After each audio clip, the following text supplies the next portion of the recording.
നമസ്കാരം. ഇന്ത്യയിൽ നിന്നും പ്രത്യേകിച്ച് കേരളത്തിൽ നിന്നുമൊക്കെ ഒരുപാട് care givers, construction, agriculture, CNC, spray painter ഇങ്ങനെയുള്ള വിസകൾ ചെയ്യുവാൻ സാധിച്ച ഒരു വ്യക്തി എന്ന നിലയിൽ ഇന്നെന്നെ വല്ലാതെ ചിന്തിപ്പിച്ച ഒരു വോയിസ് വാട്സപ്പ് മീഡിയ വഴി കേൾക്കുകയുണ്ടായി. ഇസ്രയേലിൽ ജോലി ചെയ്യുന്ന ഒരു യുവതിയുടേതാണ് ആ ശബ്ദം.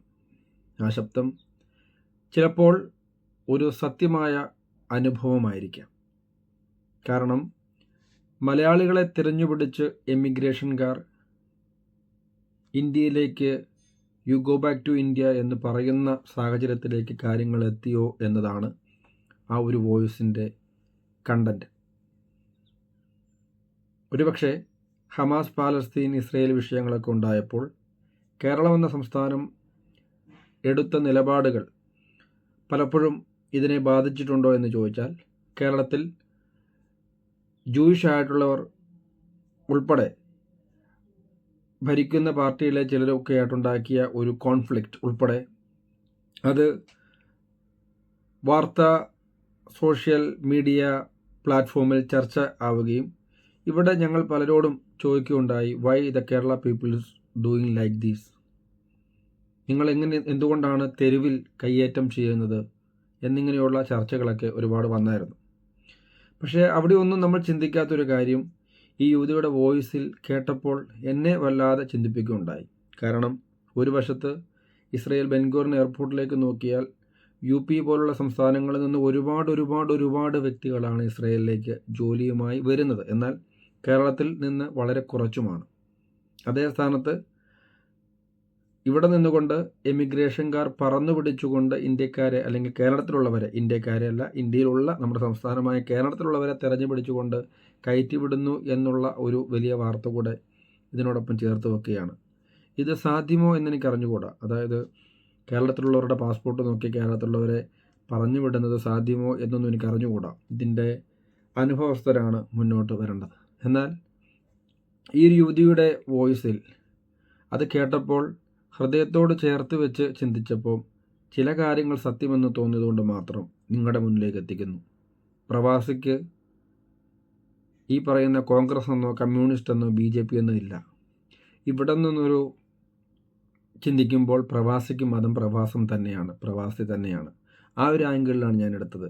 ഇതിൽ ഭരിക്കുന്ന പാർട്ടിയെ, അല്ലെങ്കിൽ ഭരിക്കാൻ പോകുന്ന പാർട്ടിയെ, അല്ലെങ്കിൽ കേന്ദ്രം ഭരിക്കുന്നവരെ ഒന്നും ഒരു വിമർശനത്തിന് മുതിരാൻ ഞാൻ തയ്യാറല്ല. പക്ഷേ ചിന്തിക്കുക, വളർന്നു വരുന്ന യുവതലമുറ ചിന്തിക്കുക, എന്തുകൊണ്ട് കേരളത്തിൽ നിന്നൊക്കെ ഒരുപാട് വിസകൾ നമുക്ക് ചെയ്യണമെന്ന് ആഗ്രഹമുണ്ടെങ്കിൽ പോലും അത് നടക്കുന്നില്ല എന്നത് ഇതിൻ്റെ കൂടി ഒരു ഉത്തരമാണിത്.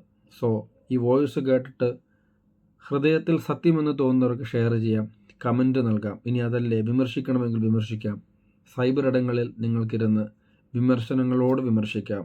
അവിടെയുമെല്ലാം ഇരയാകുന്നത് കുടുംബം രക്ഷപ്പെടുത്താൻ വേണ്ടി ഏതെങ്കിലും രാജ്യങ്ങളിലേക്ക് പ്രവാസം പേറിപ്പോകുന്ന ഓരോ ജനങ്ങളുമാണ്, ഓരോ വ്യക്തിയുമാണ്, അവരുടെ അന്നമാണ് മുട്ടുന്നത് എന്ന് ചിന്തിക്കുകയാണെങ്കിൽ കുറച്ചുകൂടി ഭരിക്കുന്ന പാർട്ടിക്ക് തലയിൽ വെളിച്ചം വരട്ടെ എന്ന് മാത്രം പ്രാർത്ഥിച്ചുകൊണ്ട് വോയിസ് നിങ്ങൾക്ക് വേണ്ടി ഇവിടെ ഇടുന്നു. ഞങ്ങളെല്ലാം ഭയപ്പെട്ട ഒരു കാര്യമായിരുന്നു ഇത്. കാരണം എന്താണെന്നറിയോ, ഇസ്രയേലില് പ്രശ്നങ്ങൾ നടക്കുമ്പം അവിടെ മലയാളികൾ, കേരളത്തിലായിരുന്നു ഭയങ്കരമായ പ്രതിഷേധങ്ങളും പ്രശ്നങ്ങളും ഉണ്ടായത്. വേറെ ഒരു സ്റ്റേറ്റിലും ഇത്രമാത്രം പ്രശ്നങ്ങൾ ഉണ്ടായിട്ടില്ല. കേരളത്തിലായിരുന്നു. ഇന്ത്യയിൽ വേറെ ഒരിടത്തും ഉണ്ടായിട്ടില്ല. ഈ പാലസ്തീനെയും ഹെസ്ബോളെ ഹമാസിനെ സപ്പോർട്ട് ചെയ്തിട്ട് കേരളത്തിലുള്ളവരായിരുന്നു പ്രശ്നക്കാര്. അതിൻ്റെതായ പ്രശ്നങ്ങൾ ഇപ്പോൾ ഇസ്രയേലിൽ മലയാളികൾ അനുഭവിച്ചുകൊണ്ടിരിക്കുകയാണ്. കാരണം ഇവിടെ റെഫ്യൂജി വിസയിലൊക്കെ വന്ന ഒരുപാട് മലയാളികളുണ്ട്. അവരുടെയൊക്കെ വിസ ക്യാൻസൽ ചെയ്തുകൊണ്ടിരിക്കുകയാണ്. ഇപ്പം ഞങ്ങളൊക്കെ പേടിച്ചിരിക്കുകയാണ്, എപ്പോഴാണ് ഞങ്ങളുടെ വിസ ക്യാൻസൽ ആക്കുന്നതെന്ന്. ഞാൻ കൊണ്ടുവന്ന എൻ്റെ കൂട്ടുകാരുടെയൊക്കെ വിസ ക്യാൻസൽ ചെയ്ത് കഴിഞ്ഞു. ഒരുപാട് മലയാളികളുടെ വിസ ക്യാൻസൽ ചെയ്തിട്ട് ഇറങ്ങുന്നവരെയൊക്കെ തിരിച്ചയച്ചുകൊണ്ടിരിക്കുകയാണ്. അവര് വിസ കൊടുക്കാതിരിക്കുകയാണ്. മലയാളികളെ തന്നെ നോക്കി അവര് എമിഗ്രേഷൻ ക്യാച്ച് ചെയ്തിട്ട് നേരെ ഇന്ത്യയിലേക്ക് കയറ്റി വിടുവാണ്.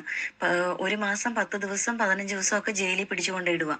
ജയിലിൽ പിടിച്ചുകൊണ്ടിട്ടിട്ട് എപ്പോഴാണോ അവർക്ക് ടിക്കറ്റ് കിട്ടുന്നത്, ആ ടിക്കറ്റ് കിട്ടുന്ന ഫ്ലൈറ്റ് ടിക്കറ്റ് കിട്ടുന്നത്, ആ സമയം നോക്കി എല്ലാവരെയും സ്പൈക്ക് ചെയ്തുകൊണ്ടിരിക്കുക കേരളത്തിലേക്ക്. ഇത് എല്ലാ കേരളത്തിലെ മലയാളികളും ഇവിടെ ഭയപ്പെട്ടിരുന്ന ഒരു കാര്യമായിരുന്നു. ഇവരവിടെ കേരളത്തിൽ പ്രശ്നം ഉണ്ടാക്കിക്കൊണ്ടിരിക്കുമ്പം ഇത് ഷെയർ ചെയ്യുവാണെങ്കിൽ ഷെയർ ചെയ്തോണം. കാരണം ഇവിടെ മലയാളികൾക്ക് മുൻഗണന ഉണ്ടായിരുന്നു. ഇസ്രയേലില് മലയാളികൾ എന്ന് പറഞ്ഞാൽ എല്ലാവർക്കും ഭയങ്കര ഇഷ്ടമായിരുന്നു. ഇസ്രായേലിലെ ഏതൊരു പൗരനും നമ്മളെ കാണുമ്പോഴത്തേക്കും നമസ്തേ എന്ന് പറഞ്ഞിട്ട് നമ്മളെ ഭയങ്കരമായിട്ട് റെസ്പെക്ട് ചെയ്തിരുന്നു. പക്ഷെ ഈ ഒരു അറ്റാക്ക് കഴിഞ്ഞിട്ട് ഈ പിണറായി നടത്തിയ പ്രകടനങ്ങൾ ഈ പാലസ്തീനെയും, അതായത് പാലസ്തീൻ ജനതയെ ആണെങ്കിൽ വേണ്ടില്ലായിരുന്നു, ഹെസ്ബോള എന്ന് പറയുന്ന തീവ്രവാദ സംഘടനയെയും ഹമാസ് എന്ന് പറയുന്ന തീവ്രവാദ സംഘടനയെ ഇവര് സപ്പോർട്ട് ചെയ്തത്. ഒരു ഭീകരവാദികൾക്ക് വേണ്ടിയാണ് ഇവർ ഇത്രയും പ്രതിഷേധ പ്രകടനങ്ങൾ അവിടെ നടത്തിയെന്ന് ഓർക്കണം. യാതൊരു വിവരമില്ലാത്ത CPM-കാര്. അവർക്ക് കുറച്ചെങ്കിലും തലയിൽ മൂളയുണ്ടെങ്കിൽ, കുറച്ചെങ്കിലും ബുദ്ധിയും ബോധം ഉണ്ടെങ്കിൽ അവർ തീവ്രവാദികൾക്ക് വേണ്ടി, ഒരു രാജ്യത്തിലെ ബുദ്ധിമുട്ട് അനുഭവിക്കുന്നവർക്ക് വേണ്ടി, സാധാരണപ്പെട്ട പൗരന് വേണ്ടിയിട്ട്, അല്ലെങ്കിൽ കഷ്ടപ്പെടുന്ന ജനതയ്ക്ക് വേണ്ടിയിട്ട് ഇവർ പ്രതിഷേധം വെച്ചിരുന്നെങ്കിൽ അത് ശരി, അതിനകത്തൊരു ശരിയുണ്ടെന്ന് വിചാരിക്കാം. ഇത് ലോകം മുഴുവൻ ഭയപ്പെടുന്ന തീവ്രവാദികൾക്ക് വേണ്ടിയിട്ട് ഇവരവിടെ ബാനറും കെട്ടി പ്രതിഷേധം നടത്തുകയാണ് കേരളത്തിൽ കൂടെ. പക്ഷെ അത് കേന്ദ്ര ഗവൺമെന്റ് അതിനൊരു തടയിടേണ്ടത് അത്യാവശ്യമായിരുന്നു. കാരണം ഒരുപാട് മലയാളികള് പല രാജ്യങ്ങളിലായിട്ട് ജോലി ചെയ്യുന്നുണ്ട്. അത് ഇന്ത്യൻ ഗവൺമെന്റ് ഈ CPM ഗുണ്ടകളെയും ഈ CPM തീവ്രവാദികൾ എന്നേ പറയാൻ പറ്റുള്ളൂ. അവരൊരു പാർട്ടിയല്ല, തീവ്രവാദ സംഘടനയാണ് അവര്. CPM എന്ന് പറയുന്ന ഒരു തീവ്രവാദ സംഘടനയാണ്, ഒരിക്കലും അവരൊരു പാർട്ടിയല്ല. അവരെ നിലയ്ക്ക് നിർത്തണമായിരുന്നു. പ്രതിഷേധമായിട്ട് അവര് തെരുവിലിറങ്ങിയപ്പം ഇന്ത്യൻ ഗവൺമെന്റ് ഓടിച്ചവരെ പെരക്കകത്ത് കയറ്റണമായിരുന്നു. ഒറ്റ കാരണവശാലും അനുവദിക്കരുതായിരുന്നു. കാരണം ഇന്ത്യൻ ഗവൺമെന്റിന് അതിനുള്ള ബാധ്യതയുണ്ട്. എന്നുവെച്ചാല് ഇന്ത്യയിലുള്ള കേരളത്തിലുള്ള മലയാളികള്, ഇന്ത്യൻ മലയാളികൾ എന്നേ പറയാൻ പറ്റുള്ളൂ. ഇന്ത്യയിലെ മലയാളികള് ലോകത്തിന്റെ എല്ലാ രാജ്യങ്ങളിലും ജോലി ചെയ്യുന്നുണ്ട്. ഇവരിങ്ങനെ ബാനറും പൊക്കി കേരളത്തിലുള്ളവർ ഇങ്ങനെ പ്രതിഷേധങ്ങളുമായിട്ട് നടക്കുമ്പം ഈ മലയാളികൾ വിദേശത്ത് കിടന്ന് ഒരുപാട് ബുദ്ധിമുട്ടുകൾ അനുഭവിക്കുന്നുണ്ട്, പീഡനങ്ങൾ അനുഭവിക്കുന്നുണ്ട്, ഡയറക്റ്റ് ശാരീരിക പീഡനങ്ങൾ അനുഭവിക്കുന്നുണ്ട് പല രാജ്യത്തും. അതിവര് മനസ്സിലാക്കുന്നില്ല. അവര് ശരിയായ നടപടിയാണ് ചെയ്തെങ്കിൽ കുഴപ്പമില്ല, ഓക്കെ, നല്ലതിന് വേണ്ടിയിട്ട് പ്രവർത്തിച്ചിട്ടാണ് നമ്മളിത് അങ്ങനെ വരുന്നതെന്ന് കൂട്ടാം. ഇത് തീവ്രവാദികൾക്ക് വേണ്ടിയിട്ട്, പാലസ്തീനും ലെബനോനിലും ഒക്കെ ഉള്ള ഹെസ്ബോളയും ഈ ഹമാസിനും വേണ്ടിയിട്ട് ഇവര് കേരളത്തിൽ കിടന്നു. അതുകൊണ്ട് ഇപ്പം നിലവിലുള്ള കേരളീയരെ മുഴുവനും ഇവര് വിസ കൊടുക്കാതെ ഇവിടെ റെഫ്യൂജികളായിട്ട് ഒരുപാട് മലയാളികളുണ്ട്. പക്ഷെ ഇന്ത്യയിലെ ഇപ്പം UP-യിലുള്ളവരോ ബംഗാളികളോ ഒക്കെ, ബംഗാളികൾക്കൊക്കെ ഇവിടെ നല്ല ജോലിയുണ്ട്. ആരുടെയും വിസ കട്ടാക്കുന്നില്ല, അവരെ തിരിച്ചയക്കുന്നില്ല. ഞങ്ങളൊക്കെ പലരും അത് ഒരുപാട് പേര് ചർച്ച ചെയ്തത് ഇവിടെ.